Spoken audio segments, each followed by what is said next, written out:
tarehe 20 mwezi Mei mwaka 2025. Kwa namna hiyo nikikusabahi na kukukaribisha katika awamu hii ya Upeo wa TV47 katika kipindi cha dakika 20 zijazo. Na pia hii leo ni siku ya ukumbi wa siasa, tukiangazia mpango wa kazi majuu. Moja kwa moja tukizungumza na yeye waziri wa leba Daktari Alfred Mutua kutujuza kuhusiana na hizi kazi, na endapo una swali utakuwa ukituma nasi tutajibu. Lakini kwa sasa haya ndiyo yaliyomo.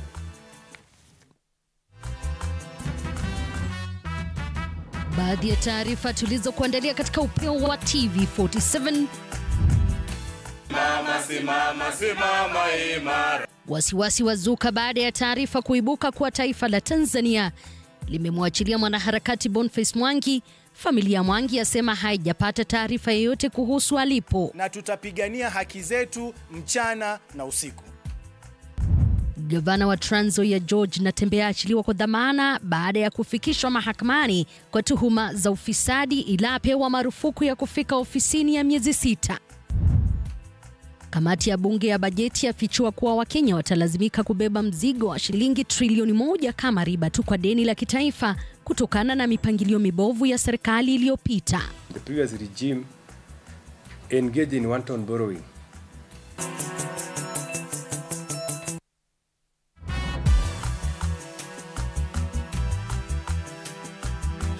Na karibu popote pale ulipo. Jina langu ni Elizabeth Mutuko. Kwenye meza ya lugha ishara yupo Roda Nyamai. Unawasiliana nasi kwa 22047. Mitandao ya kijamii @TV47 Kenya pale Facebook na ukurasa wetu wa X. Kauli yako siku zote inakubalika. Moja kwa moja ni kwamba gavana wa Trans Nzoia George Natembeya ameachiliwa kwa dhamana ya shilingi milioni 1 au shilingi 500,000 pesa taslim baada ya kufikishwa mahakamani kujibu mashtaka ya ufisadi ya shilingi bilioni 1.4. Gavana huyo hata hivyo amepewa marufuku ya kutofika afisini kwa muda wa siku 60 pamoja na masharti mengine 18. Baada ya kulala korokoroni usiku wa kuamkia leo, gavana Natembeya sasa amepata afueni ya muda baada ya mahakama kuridhia ombi lake la kuachiliwa kwa dhamana. Wherefore, this court reaches a conclusion that the state has failed to present compelling reasons to deny the first accused bail and trial. We have a concurrent custody of the office of the governor, so that we do not leave any doubts that may lead to the fruits of a poisonous tree. Na katika kile kilichojiri kama tamu chungu kwa gavana huyo, mahakama imemzuia kuingia afisini kwake kwa muda wa siku 60 ili kuondoa hila katika uchunguzi. The first accused is prevented from going to his office at the county headquarters for a period of 60 days running from today. That office is his office. And unless it has a branch, Your Honor, then it means for 2 months the governor is not able to work. Pamoja na hayo, mahakama imemwekea Natembeya masharti mengine 14 ya kuachiliwa kwa dhamana, kama vile kutosafiri nje ya nchi isipokuwa kwa idhini ya mahakama na pia kutozungumzia kesi hiyo hadharani. Gavana huyo wa muhula wa kwanza anadaiwa kutumia wadhifa wake kama gavana kujipatia kitita cha shilingi bilioni 1.4 kwa njia ya zawadi kutoka kwa kampuni zilizofanya biashara na kaunti ya Trans Nzoia kati ya Januari mwaka 2023 na Aprili 2024. Gavana huyo amekanusha madai yote dhidi yake. Huku hayo yakijiri, baadhi ya wakazi wa Trans Nzoia walijitokeza kushiriki maandamano ya kupinga kufikishwa mahakamani kwa Natembeya. Mike Kagwango, TV47, Nairobi. Asante Kagwango kwa taarifa hiyo. Ila gavana huyo George Natembeya amepewa kutofika afisini kwa siku 6 bali sio siku 60. Tukisonga mbele ni kwamba Rais William Ruto ameendelea kuwa mstari na mjasiri hata baada ya kukashifiwa kwa mara, akisema ataongoza kwa miaka 10 bila breki, kauli ambayo inaendana kinyume na viongozi wa upinzani wakiongozwa na Rigathi Gachagua wanaosisitiza kuwa Ruto atakuwa rais wa muhula mmoja. Rais Ruto akizindua nyumba za bei nafuu katika mtaa wa Mukuru hapa jijini Nairobi amewasuta wapinzani wake wanaoongozwa na Gachagua kwa kile wanasema anaendesha siasa za chuki. Mukuru hoye! Tuendelee tusiendelee? Rais William Ruto amewapuuza wapinzani wake wakiongozwa na aliyekuwa naibu wa rais Rigathi Gachagua, akidai wanaendesha siasa ambazo hazina manufaa kwa Wakenya. Na nyinyi ndio mtaamua vile mambo itakavyokwenda. Ni kweli ama si kweli? Isitoshe, Rais William Ruto ameonekana kujipigia upato wa kuongoza Kenya kwa miaka 10. Wafuasi wake waliohudhuria uzinduzi wa mpango wa nyumba za bei nafuu eneo la Mukuru jijini Nairobi wakiapa kumchagua Ruto kama rais mwaka 2027. Kuna kundi ingine ya pale ya siasa mfululizo. Nyinyi ni watu wa kazi bila break ama siasa mfululizo? Munasema ni kazi? Tuendelee ama tusiendelee? Rais Ruto aendelee ama asiendelee? Aende ngapi? Aende ngapi? 10 bila? Kauli hii ya 10 bila breki inajiri wakati ambapo viongozi wa upinzani wakiongozwa na Gachagua wameapa kuwa Rais Ruto atakuwa rais wa muhula mmoja. Harambee! Munasema ni one term. Ataenda one term. Sema one term. Nao wandani wa Raila Odinga ambao wanashabikia serikali pana wameendelea kupigia upato serikali ya Rais Ruto kwa ahadi ya kumchagua tena kwa muhula mwingine wa miaka 5 iwapo ataendelea kufanya kazi na kinara wa ODM Raila Odinga. Sikia wengine wanapenda kuongea huko, wanakutishia maisha, wanasema sitakuaje, hiyo one term ni yao. Sisi hatuendi maandamano tena, sisi hatuendi kwa barabara tena, tuko kwa Rais William Samoei Ruto pamoja na Raila Amolo Odinga. Siasa baadaye, kazi sahihi. Mimi ninasema kama mtu wa broad base, rais 10 bila break. Joash Onsare, TV47, Nairobi.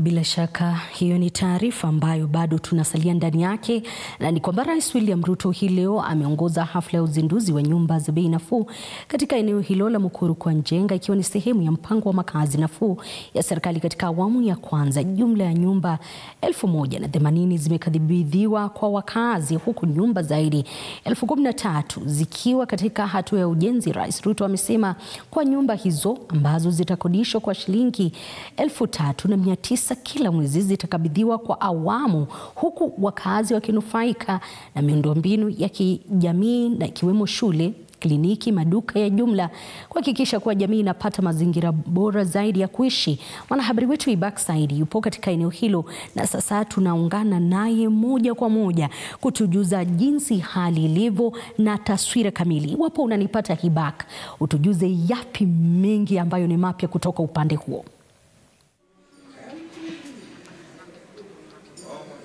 Asante sana Liz Mutuku. Tunakuja kwako mbashara kutoka Mukuru kwa Njenga, where the president had commissioned around 1,080 houses. We're in one of the houses, we're with one of the families. We want to know how exactly they got these houses, how they're faring on, and if they're going to be sleeping here tonight. Tutaanza na wewe, labda introduce yourself, tuambie unaitwa nani, ulipataje hii nyumba? Mimi kwa majina naitwa Ezekiel Oruko-Kwaro, na jambo la kwanza tashukuru sana President wetu Ruto kwa sababu ile jambo amefanya ni kubwa sana hapa Mukuru kwa South B. So mimi hii nyumba tuliposikia kwamba kuna nyumba za bei nafuu, tuliweza kujitokeza tukaenda confirm kwanza kama ni ukweli ama ni uongo. Tukasema kwamba tujaribu kuona kweli kama ita happen ama ni uongo, tukaregister, tukaenda kwa cyber, tukachukua e-citizens, tukaanza ku apply, tukapata kwamba tunapata information kutoka kwa boma yangu. Tukaingia boma yangu, tukaekeza hapo kitu kidogo. Tulipowekeza, tuliweza kupigiwa simu, tukaambiwa tupatane katika mahali panaitwa National House Corporation. Tuliweza kufika pale katika ofisi hizo, tukaweza kupatiwa venye tutafaa tupate boma zetu. Sasa tukingoja tuliweza kuambiwa kwamba siku imefika ya kwamba tutaweza kwenda kuchukua boma zetu. Tuweza kufika kwa boma zetu kama tuko na furaha. Tukaambiwa ya kwamba sasa tunangoja tarehe ya president wetu anakuja kutupatia hizo nyumba. Na ni siku ya leo imefika ya kwamba tuko na furaha sana kwa sababu ukiangalia hata venye tuko hapa uso zetu zinang'ara. Kwa sababu tuko kwa nyumba yenye tujai waza ya kwamba tutaishi kwa maisha yetu yote. Na tunaona hii nyumba ni nzuri sana. The furniture is new, the people here are happy. Let's just hear what the family has to say. Labda utuambie unaitwa nani? Utuambie unaonaje hii nyumba? Umejipataje hapa? Naitwa Natasha Murugi. Hii ni nyumba ya shosho yangu. Mimi naweza shukuru sana Ruto, ametusaidia sana, ametutoa maisha ya ghetto. Siku rahisi huko ghetto. Asante sana. Na labda let's just hear more. Tunaona ni bed sitter units. Tunasikia the rent is around 3,000 shillings. Wewe unaonaje na ulipataje hii nyumba? Mimi kitu ya kwanza ni kushukuru. Mimi nimekaa Marigoine kijiji for 25 years. Na imekuwa maisha ngumu pale kwa kijiji. Unapata hakuna maji, hakuna choo, hakuna kitu iko ndani. Mosi hata mimi niko na watoto wadogo ama kama watoto kama 5 hivi, hata wakikula washibe unapata bado ni stress. Hata una pesa maybe kuwapatia waende choo.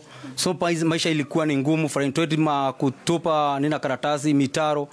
So saizi mimi nashukuru sana president wetu Mr. Ruto kwa kututoa pale kwa kijiji na kutuleta mahali hapa. Kitu mimi nataka kusema, mimi kale nilifuti serikali ya kwanza ilikuwa ya hayati Mwai Kibaki. Na nilikaa na yeye for 10 years na still alikuja kaniacha pale kwa kijiji. Nikakuja tena kwa serikali ya pili ambao ni ya Uhuru Kenyatta na still nao bado ikaniacha pale kwa kijiji. So ya Samuel Ruto naona tu ni miaka 3 peke yake na ameweza kuningoa kwa kijiji na kunileta mpaka hapa affordable housing. Asante sana.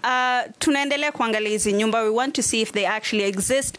These are the bed sitter units. We're still here until 9 p.m. Liz will be bringing you more news at the top of the hour. My name is Backsaid. Back to you in studio. Asante sana Hibak kwa taarifa hiyo, na bila shaka tutaendelea kufuatilia mengi zaidi haswa kwa wale ambao waliofaidika. Na familia ya mwanaharakati Boniface Mwangi imeelezea wasiwasi wake kuhusu alipo mwanaharakati huyo baada ya taarifa kuibuka kuwa Mwangi alipaswa kufurushwa kutoka taifa hilo na kurejeshwa humu nchini. Hii ni baada ya kundi la wanaharakati kumpa Rais wa Tanzania Samia Suluhu Hassan makataa ya saa 24 ya kumwachilia Mwangi, la usivyo waandae maandamano. Kwa zaidi ya masaa 24, hali ya wasiwasi na taharuki imeendelea kutanda miongoni mwa jamaa na marafiki wa mwanaharakati Boniface Mwangi, ambaye hapo jana alizuiliwa na kuhojiwa katika kituo cha polisi cha Central jijini Dar es Salaam, Tanzania. We know that they spent the evening and the night being interrogated by Mafuele, who is renowned as a killer and as a lead torturer. So we've not had an update on the ground from the station this morning. Other than that, they're still trying to negotiate internally. Mwangi anazuiliwa pamoja na wakili kutoka Uganda, Agatha Atuhaire, hatua ambayo imekashifiwa vikali na makundi ya wanaharakati, wakilitaja tukio hilo kwa ukiukaji wa uhuru wa kidemokrasia na haki ya kutembea ndani ya Jumuiya ya Afrika Mashariki. Kama ameharibu nchi yako, unamshikia nini? Simwache arudi kwetu. Haribu huku kwetu umesikia tumeharibu. Mwache arudi nyumbani and all those that you're holding, right? Wanaharakati sasa wamempa Rais Samia Suluhu Hassan makataa ya masaa 24 ili awaachilie Mwangi na Atuhaire, la sivyo waandae maandamano. La sivyo, sisi kama wanaharakati tutachukua jukumu hilo la kwenda huko tena sisi sote. Muturudishe tena sisi sote na mutushike sisi sote. Haya yalijiri huku taarifa zikiibuka kwa Boniface Mwangi alikuwa anatayarishwa kwa ajili ya kufurushwa kutoka Tanzania. Hata hivyo, familia yake imelalama kutopata taarifa rasmi kutoka Kenya ama Tanzania kuhusu hatua hiyo, na kuwa kwa sasa hawawezi kuthibitisha aliko Mwangi. Hatuombi, tunadai waachiliwe. Boniface Mwangi pamoja na Agatha Atuhaire ni watu ambao walikuwa wameenda kule kutetea katiba ya Tanzania. Leo hii Karua amewasili Uganda ambako amemwakilisha kiongozi wa upinzani nchini humo Kizza Besigye ambaye anakabiliwa na kesi yake ya uhalifu wa kisiasa baada ya madai ya kutekwa nyara kwa utata kutoka Kenya. Sheila Chelangat, Runinga ya TV47. Kazi safi Sheila. Na biashara za kawaida zilitatizika leo katika eneo la Karatina, kaunti ya Nyeri, baada ya wafuasi wa kiongozi wa chama cha Democracy for Citizens na aliyekuwa naibu rais Rigathi Gachagua kuandaa maandamano wakikashifu tukio la Jumapili ambapo polisi walimvamia na wakavamia makao makuu ya rais ya Rigathi Gachagua Konradhi katika eneo la Wamunyoro. Hata hivyo, maandamano hayo yalikatizwa wakati kundi lingine liliwafurusha wafuasi hao. Kundi hilo likiongozwa na mbunge wa Mathira Eric Wamumbi kumekuwa na madai kuwa polisi vile vile walizuru maeneo hayo, na Wamumbi vile vile amesema kuwa hata kubali yeyote kuzua rabsha itakayotatiza biashara katika kaunti ya Nyeri.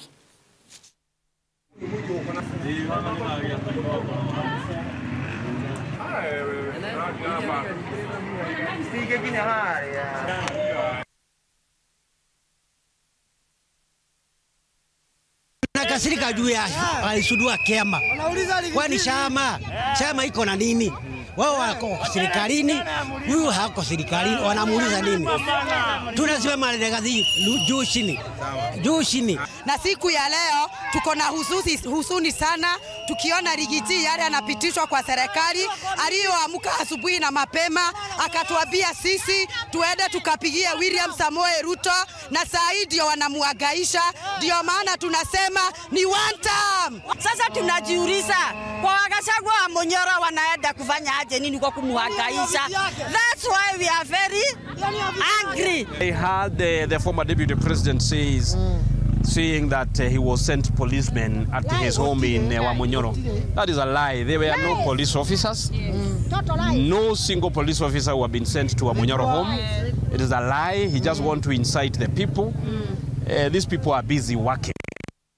Katika masuala mengine ni kwamba mwenyekiti wa kamati ya bajeti katika bunge la kitaifa Sam Atandi amemlaumu mtangulizi wake kwenye kamati hiyo na mbunge wa Kiharu Ndindi Nyoro na rais mstaafu Uhuru Kenyatta kwa mzigo mkubwa wa madeni, kwa kile anataja kuwa madeni ambayo yanaumiza Wakenya kwa sasa ni ya uongozi huo. Akizungumza katika mkao na wanahabari katika majengo ya bunge, Atandi amefichua kuwa katika mwaka wa kifedha ujao Wakenya watalazimika kugharamia madeni yaliyo na riba ya trilioni 1, japo anasema bajeti ya mwaka wa kifedha utakaoanza Julai haitakuwa na mzigo mkubwa kwa Wakenya, akisema kuwa kamati yake itahakikisha hilo. But something that I need to highlight is that over the years, especially in the previous regime engaged in one-time borrowing, so that by the time this new regime came into office, we were talking about budget deficits of 8%, fiscal deficit of 8% to GDP. If you check your records properly, you realize that in 2020-2021 financial year, 2022-2023 financial year, we were handling a budget deficit of up to 8%. But since this new regime came into force, this deficit has been coming down substantially. And in this financial year, we are talking about a budget deficit of, fiscal deficit of 4.5%. So if you follow up, if you want to track that that progress in fiscal deficit, you see that we have come down by about 4%. So I wanted to tell Kenyans that this is very progressive, extremely progressive, because it means that now we are trying to live within the boundaries of our means. So I think these are the crux of the matter in budgeting, in terms of budgeting for this financial year. And it is important for Kenya to know that this is this position where we are. We want people to criticize us positively, without tribal bigotry, without ethnicizing leadership. We want people to be broad, in the way you think about the country. And I think this is a challenge I wanted to give my brother Ndindi Nyoro. Please be broad in the way you think about the country. The fact that you are no longer the chairman of budget does not mean that you want to throw mud at everything that was done, even when you are here as the chairman, and you willingly put your signature on them. You supported them publicly, and you said these projects are good, these programs are good for the country. Taarifa ambayo baadaye tutakuwa pia tukikujuza alichosema Ndindi Nyoro siku hii ya leo kuhusiana na swala la deni. Na chuo kikuu cha Moi kimetoa barua za kupunguzwa kazi kwa wafanyikazi 892 licha ya kesi inayosubiriwa mahakamani iliyowasilishwa wiki iliyopita na chama cha wafanyikazi wa vyuo vikuu vya umma WASU. Hatua hii imeacha wengi kwenye majonzi na wasiwasi, huku wale walioathirika wakikabiliwa na hali ya sintofahamu na hatima isiyo wazi. Familia nyingi sasa zinahofia ugumu wa maisha kwani kipato chao kimekatizwa ghafla. WASU imelaani hatua hiyo ikitaja kuwa gharama isiyo ya kimaadili na pia wakisema kuwa ni haramu, ikisema kuwa utoaji wa barua za kupunguzwa kazi kwa wakati ipo mahakamani ni kitendo cha kupuuza utaratibu wa sheria. Can you stop this nonsense happening at Moi University? Stop the nonsense. When we engaged the ministry in November, the CS told us that academic staff would not be affected in the layoff. Are you sending them home to do what? We are concerned as unions that our members are being sent home in a process we never participated in a process we do not understand. We don't even know those singled out, how they were singled out. As a community, we are going to fix this process of fixing the problems. Will be painful at some point. It will hurt a few of us, but if it is necessary that we save all of us in the process, then it is worthwhile to do it. Swala tofauti ni kwamba tume ya huduma ya walimu nchini TSC imeshtumiwa vikali na wabunge kwa madai ya upendeleo wakikabila na kikanda katika awamu ya hivi karibuni ya upandishaji vyeo kwa walimu uliofanyika mwezi Januari, ambapo walimu zaidi ya 25,000 walipandishwa vyeo. Akifika mbele ya kamati ya bunge kuhusu elimu, afisa mkuu mtendaji wa TSC Nancy Macharia alikuwa na wakati mgumu kuelezea sababu ya kutofuata ama ya tofauti kubwa za kikabila kikanda zilizotokeza katika mchakato wa upandishaji vyeo. Wabunge walidai kuwa baadhi ya walimu walipandishwa vyeo kwa misingi ya ukabila na ushawishi wa ndani wa tume badala ya kuzingatia sifa na vigezo vinavyohitajika. We asked you, show us that you ran short of teachers. That's why you promoted teachers every 6 months. It is as if promotions were shared by the commissioners. A quick analysis of their own data showed that areas where certain commissioners come from were favored. And you can check from their data. Look at Garissa, the number. Look at Lamu West, the number. I come from a constituency, number 82, Igembe North, whereby only 3 teachers were promoted. The Commission has developed a standardized scoring criteria used in interviews to assess candidates objectively, and this takes into cognizance such issues as performance appraisal, institutional leadership experience, age, academic excellence, and so on. Then we have the publication of vacancies and results.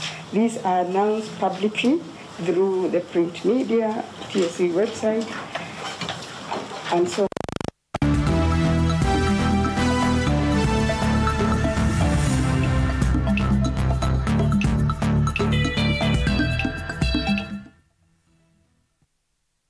Tukidunda viwanjani ni kwamba makala ya 6 ya mashindano ya riadha ya Kipkeno Classic yataandaliwa humu nchini tarehe 31 mwezi Mei katika uwanja wa Ulinzi Complex jijini Nairobi. Wanariadha tajika wa humu nchini kama vile Ferdinand Omanyala na Kibiwott wanatarajiwa kushiriki kwenye mashindano hayo.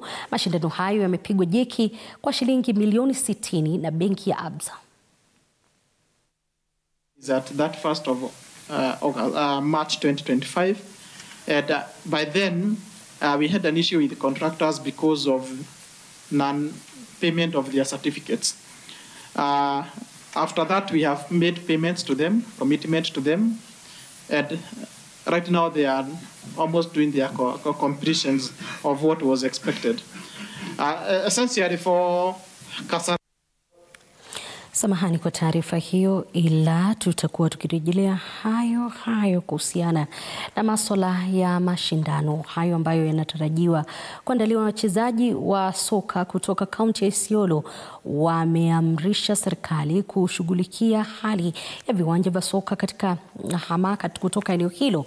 Wachezaji hao wanalalamikia kuhusu hali duni ya uga wa Isiolo ambao uliacha kukarabatiwa miaka 4 iliyopita. Washikadau wa michezo pia wamekuwa wakijaribu kuzungumza na serikali ya kaunti kuhusu uimarishaji wa viwanja, lakini hawapati jibu.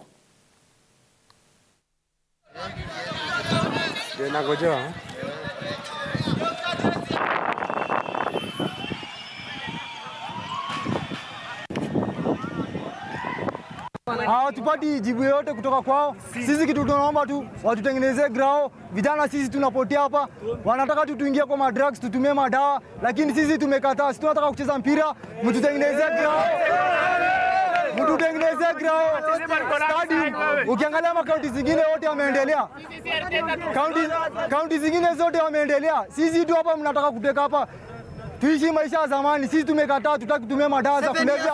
Tunataka kucheza mpira. Sisi tunaumia sana kama makoches, kama players, na hata sisi tumekaa kusumbuana sana, kupress sana ofisi ifikishe hii maneno kwenu, na hakuna kitu mmesaidia.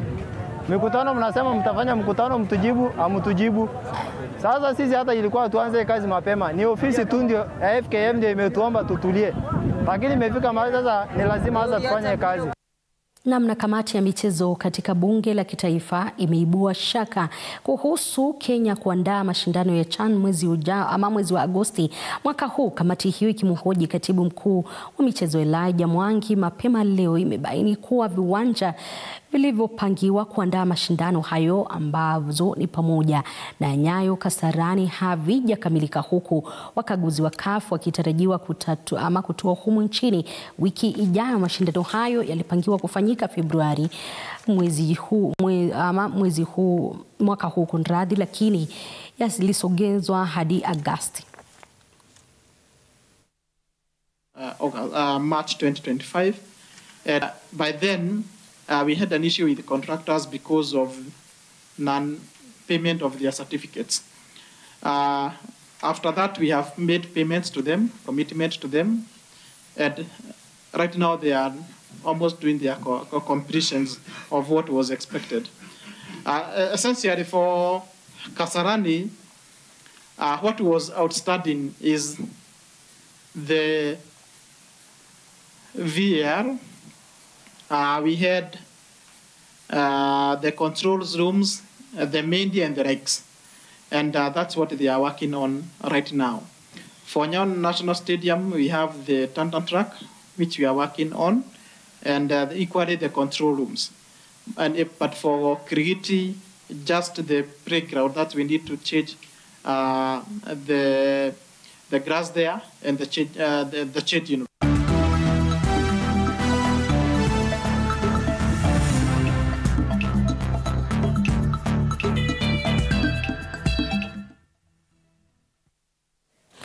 Wanasema siku zote kilicho na mwanzo kina mwisho. Kufikia hapo, mimi Elizabeth Mutuko na mfasiri wangu wa lugha ya ishara Roda Nyamai hatuna budi kukamilisha, lakini kabla sijaondoka, kumbuka kwamba dakika 2 zijazo tutakuwa tukirejea hapa na mahojiano ya moja kwa moja kuhusiana na kazi majuu. Ni mpango ambao serikali iliahidi kutafutia Wakenya ajira, tukizungumza moja kwa moja na waziri wa leba Daktari Alfred Mutua. Hivyo basi usicheze mbali.